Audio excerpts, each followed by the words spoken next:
સુરતમાં ગુનેગારો બેફામ બની રહ્યા છે ત્યારે રાંદેર રોડના જહાંગીરાબાદ પાસે રામા રેસિડેન્સીના ગેટ પાસે નજીવી બાબતે બે જૂથો વચ્ચે અથડામણ થઈ હતી, જે ઘટનાના સીસીટીવીમાં કેદ થતાં પોલીસે બાળકિશોર સહિત 3 આરોપીઓની ધરપકડ કરી છે। સુરતના રાંદેર વિસ્તારમાં જહાંગીરાબાદ પાસે આવેલા રામા રેસિડેન્સીના ગેટ પાસે મોહિત કપૂર, તેનો નાનો ભાઈ યશ અને ફોઈનો દીકરો સમર્થ ઊભા હતા। આ દરમિયાન એક શખ્સ મોપેડ પર ત્યાંથી પસાર થયો હતો। રસ્તો ક્રોસ કરતી વખતે સામે જોવા જેવી બાબતે યશ સાથે તેની બોલાચાલી થઈ હતી। હુમલાખોર તે સમયે તો ત્યાંથી જતો રહ્યો હતો।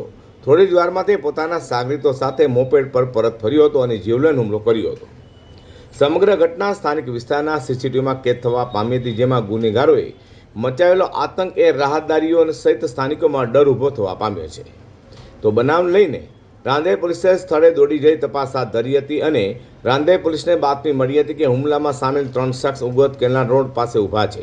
આ બાતમીના આધારે પોલીસે દરોડા પાડીને અનિલકુમાર ઉર્ફે રોની ભટ્ટ, સાહિલ પવારની ધરપકડ કરી છે, ત્યારે તેમની સાથે રહેતા કાયદાના સંઘર્ષમાં આવેલા એક બાળ કિશોરની પણ અટકાયત કરી લેવાઈ હતી।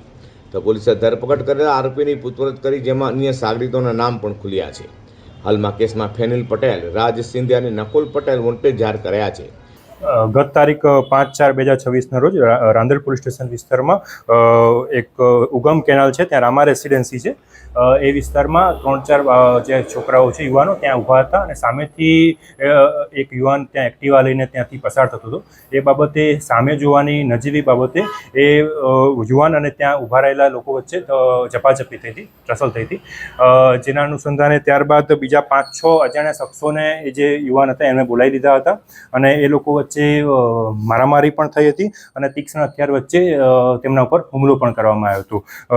આ જે બનાવ છે એની ગંભીરતાને ધ્યાને રાખીને રિસ્પેક્ટેડ સીપી સાહેબના સીધા માર્ગદર્શન હેઠળ રાંદેર પોલીસ સ્ટેશન દ્વારા અલગ અલગ ટીમો બનાવવામાં આવી હતી, જેમાં હ્યુમન સર્વેલન્સ અને ટેકનિકલ સર્વેલન્સના આધારે આરોપીઓને ગણતરીના કલાકમાં 3 આરોપીને પકડી લીધા હતા અને 3 આરોપી વોન્ટેડ છે। પકડાયેલા આરોપીમાં એક છે અનિલકુમાર ઉર્ફે રોની પપ્પુભાઈ ભટ્ટ, બીજો છે સાહિલ સુનિલભાઈ પવાર અને ત્રીજો છે કાયદાના સંઘર્ષમાં આવેલ એક બાળ કિશોર છે, જેમાં આગળની કાર્યવાહી રાંદેર પોલીસ સ્ટેશન દ્વારા અત્યારે ચાલુ છે। પોલીસની અલગ અલગ ટીમો આ વોન્ટેડ શખ્સોને પકડવા માટે સંભવિત સ્થળની તપાસ કરી રહી છે। પકડેલા આરોપીઓ વિરુદ્ધ હત્યાની કોશિશ સહિતની ગંભીર કલમો હેઠળ ગુનો દાખલ કરી આગળની કાર્યવાહી હાથ ધરી છે।